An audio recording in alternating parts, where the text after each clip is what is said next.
કે રાજુ કરપડાને તો આમ કરશું, ભાજપમાં લઈ લેશું, લોકડું નીકળું કરી લેશું. એને કહીએ છીએ સુરત દાદા ઉગમણા ઉગવાની બદલે જેથી આથમણા ઉગે ને તેથી સમજો રાજુ કરપડા ભાજપનો ખેસ કરે.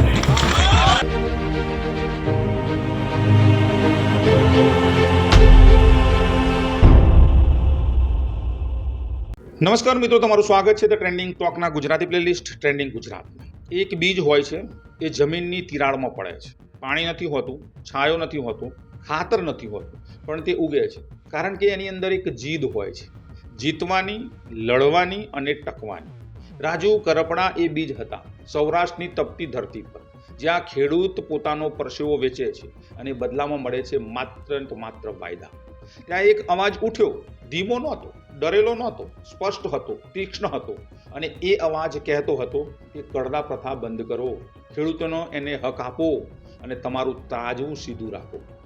લોકોએ તેમને સાંભળ્યા, હજારો ખેડૂતે અવાજ પાછળ ચાલ્યા અને એ અવાજ ધીમે ધીમે એક આંદોલન બન્યો. પણ રાજકારણમાં આંદોલન ક્યારેય એકલું જીતતું નથી. એને પક્ષ જોઈએ, એને મંચ જોઈએ, એને ઝંડો જોઈએ, અને જ્યારે એ ઝંડો મળે ત્યારે ક્યારેક અવાજ ઝંડા નીચે દટાઈ જાય છે.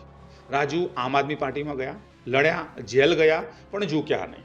100 દિવસ સળિયા પાછળ રહ્યા, છતાં ખેડૂતોના ચહેરા આંખ સામે હતા.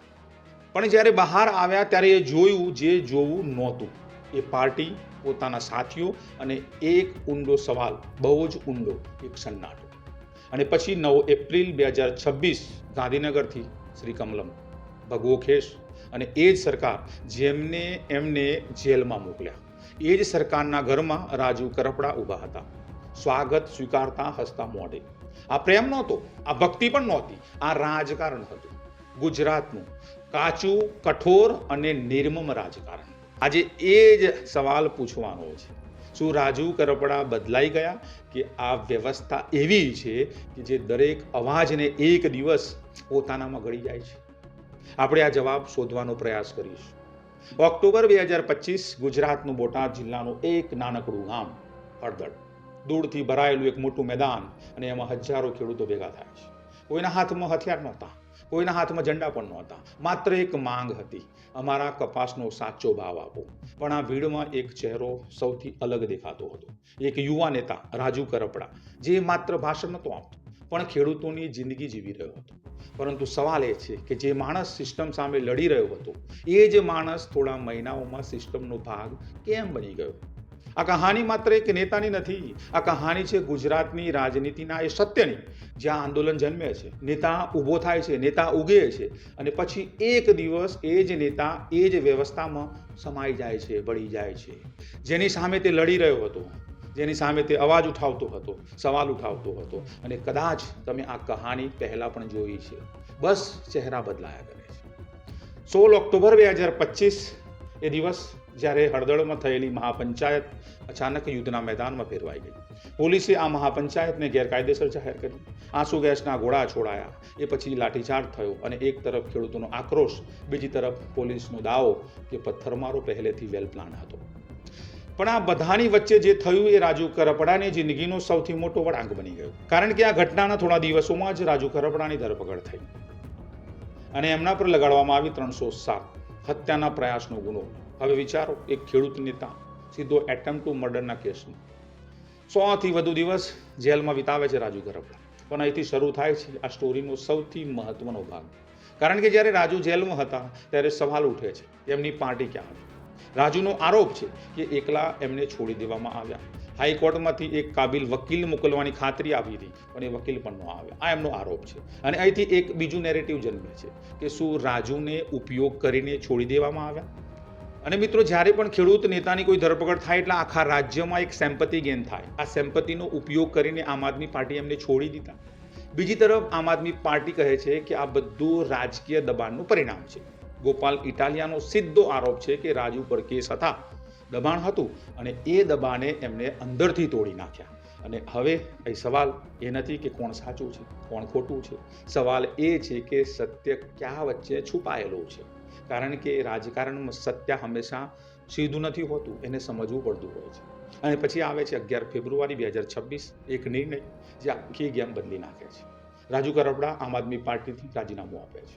કોઈ લાંબી પ્રક્રિયા નથી, સીધું ને સટ અને ફક્ત 2 મહિનામાં એટલે કે 9 એપ્રિલ 2026 ગાંધીનગર ભાજપનું પ્રદેશ કાર્યાલય શ્રી કમલમ રાજુ કરપડા હવે એ જ પાર્ટીમાં જોડાઈ જાય છે, જેની સામે એ વર્ષો સુધી લડ્યા, વર્ષો સુધી એમને અવાજ ઉઠાવ્યો અને અહીંથી શરૂ થાય છે એ સૌથી મોટો ટ્વિસ્ટ. મંચ પરથી રાજુ કરપડા કહે છે કે સરકારનો વિરોધ કરવાથી ખેડૂતોનું ભલું થતું નથી, સત્તા સાથે રહીને જ સાચું કામ થઈ શકે. આ વાક્ય સાંભળીને એક સવાલ તમારા મનમાં આવ્યો હશે અને ના આવ્યો હોય તો આવો જોઈએ કે શું આ વિચાર છે કે પછી એક મજબૂરી? કારણ કે મિત્રો, જ્યારે એક આંદોલનકારી કહે છે કે સત્તા સાથે જ બદલાવ આવે છે, ત્યારે તેની આખી ઓળખ પર સવાલ ઊભો થાય છે.